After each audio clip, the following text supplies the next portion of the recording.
করে বলছি, দয়া করে সবাই আসন গ্রহণ করুন।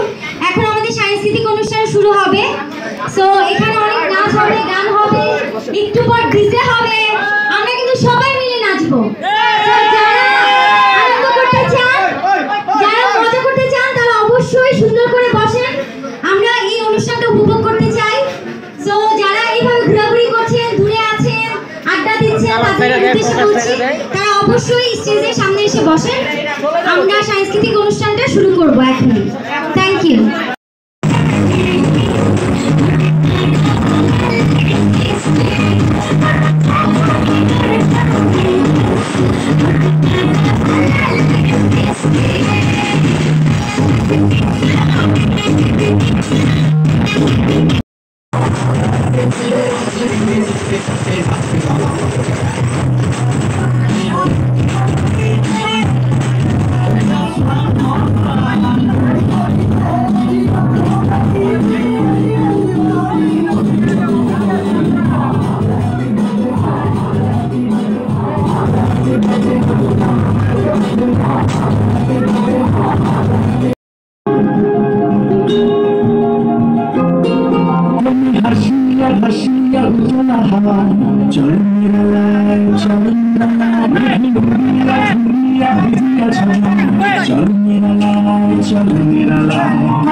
ডান্স পারফরমেন্স দেখার জন্য আপনারা সবাই সাংবাদিক ভাই যারা আছেন, আমাদের শ্রদ্ধেয় সাংবাদিক ভাইদেরকে রিকোয়েস্ট করব সুন্দরভাবে যে যার সিট গ্রহণ করার জন্য এবং আসন গ্রহণ করার জন্য এবং বসার জন্য। আমাদের পেছনে পর্যাপ্ত পরিমাণ পিছনে পর্যাপ্ত পরিমাণ সিট রাখা আছে বা দেওয়া আছে।